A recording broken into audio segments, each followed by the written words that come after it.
Okay, this spreadsheet has the calculator page, the admin sheet, and then admin hidden. I didn't delete because I'm afraid there's something in there that'll screw up one of the other two pages, but it's not necessary to the creation of this macro.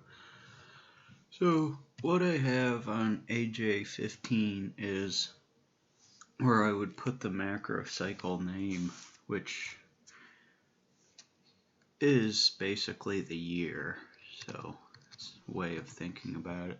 So when I enter this, which this is a new spreadsheet, or simulating a new spreadsheet, there's been nothing entered in it before. So I hit there's my new macro cycle name. So what I want to happen from here, go to the admin sheet. Here we have the macro cycle table. Enter that same title in there. There's that. Then create a title. Create a new table right next to it with headers. And the title for the table is going to be the macro cycle name 2016 and the term mesocycles.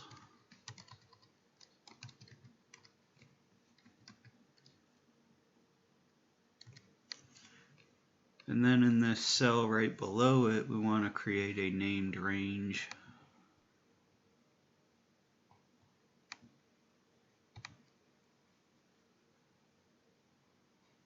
Which the name is going to be macro, and then the macro cycle name, which is 2016. So that is what happens when we enter a new macro cycle name. So come back to calculator sheet. We can go and add mesocycle, or you could think of it as a month, but multiple mesocycles equal one macrocycle. So meso 1, that's entered. Then what needs to happen, it comes over here. Meso 1 is entered in the 2016 mesocycles. And from there, create a table with headers, and it is titled, the title is simply the mesocycle name. And then in the cell below, we'll create a named range, which is going to be macro, and then the current macro cycle, which is 2016, and then the current mesocycle, meso 1, no spaces because that's not allowed in named ranges, and that. Then we come back to the calculator sheet. Here we would enter the week. So there's week 1. Now from here back to admin sheet, week 1 would go in meso 1. And then we would create a table. I'd spaced it out appropriately in my other sheet, which would end up in column CN, because we need to make room for additional mesocycles. So create the table with headers. Name is the current week 1, and then in the bottom cell of this new table, create a named range which gets named macro. The current macro cycle, 2016. I may have screwed that up earlier. The current mesocycle name, meso 1, and then the current week, week 1. And that is done. So then back to calculator sheet again. The drop down menu, day 1. Select that, then the macro would go to your table. All that would happen for this is just enter day 1. We don't need to create an additional table or a named range off of changing the selection for day 1. So if we come back here and we were to change this to say day 2, we're still in 2016 meso 1 week 1, but now it's day 2. So back to admin sheet. We'll go ahead and add another row to this table and day 2. And as long as as long as these 3 stay current, we can change the day, and then it would just keep functioning as such. Add another row to the table, day 3. So then eventually the week would need changed. So go from week 1 to week 2. At this point, same as before, now that the week's changed, come over here, go to mesocycle 1 because we're still in meso 1, add another row, and then it'll be week 2.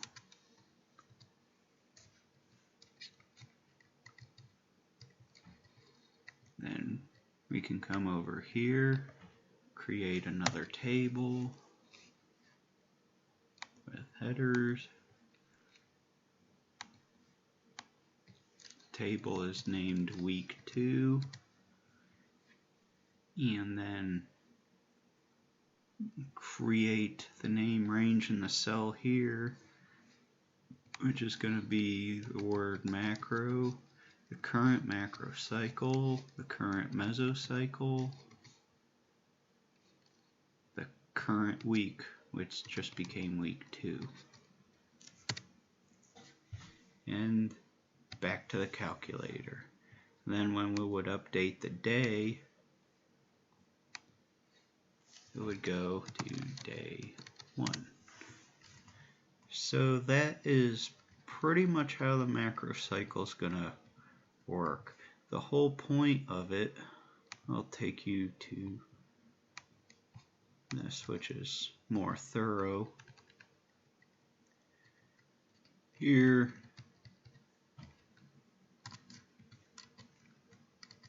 we have drop-down menus that would pull up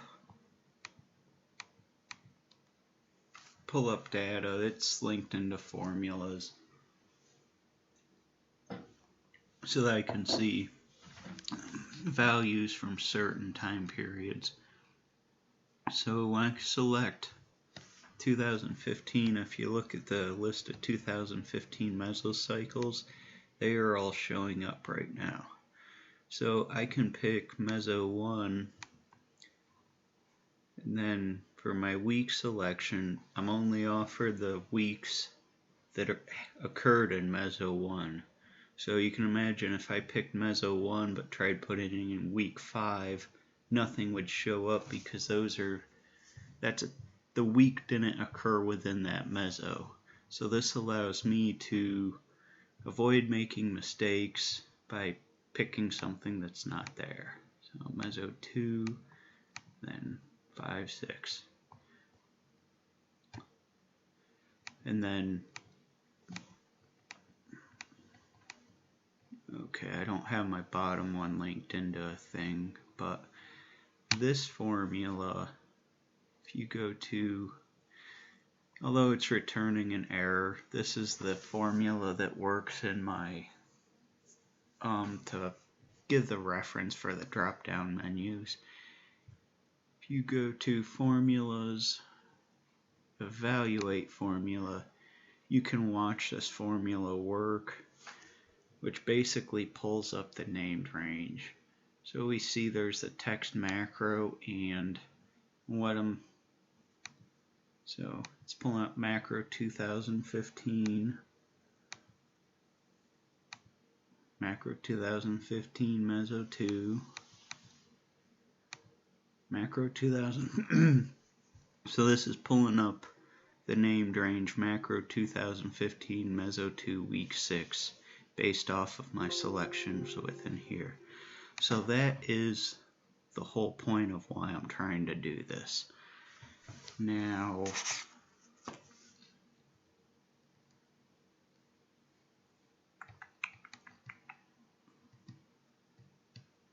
I'd come up with some limits. It would basically be a maximum of 26 mesocycles per year. And the importance of that is, once we start from the first meso, there would be 26 total columns that could be.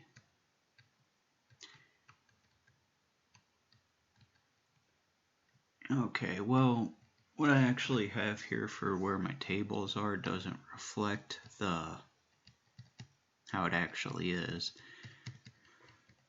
But point being, there is a maximum of 26 mesocycles per year, 10 weeks per mesocycle, 14 days per week.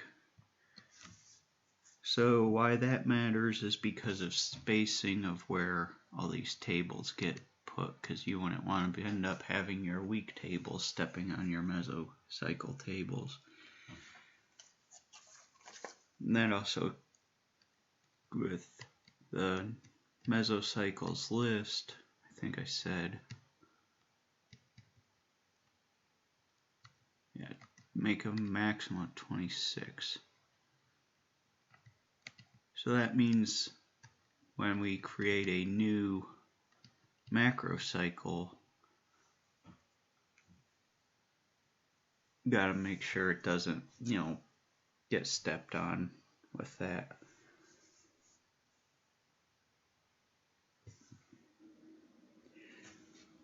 My one concern, obviously, I wouldn't want meso 1, let's say I go meso 1, 2, 3, and then make a typo and enter meso 1 a second time.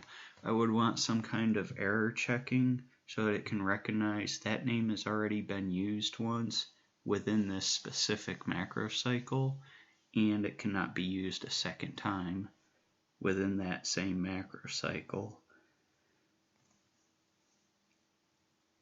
The one exception, I think, is for days, just because within this I have a printout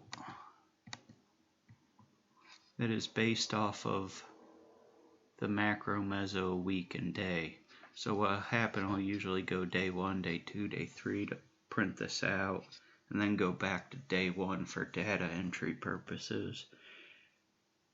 And because that wouldn't create additional tables or named ranges, I would just want it to say, hey, if day 1 is being repeated within the same, week, mesocycle, macrocycle, just ignore it, let everything go on. There doesn't need to be any kind of warning message. And then also some kind of message that says, hey, you've reached your maximum number of weeks allowed per mesocycle. Please create a new mesocycle. Or however that works, that's based off of the number of occurrences I said was allowed.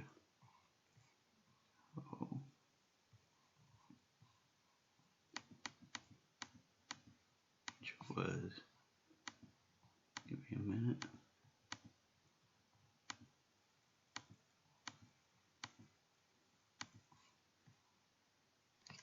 Okay, great.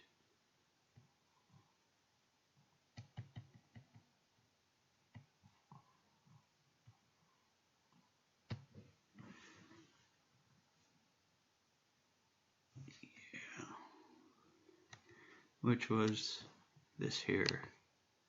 To a maximum of 26 mesocycles per year, 10 weeks per mesocycle, and 14 days per week. So that is that.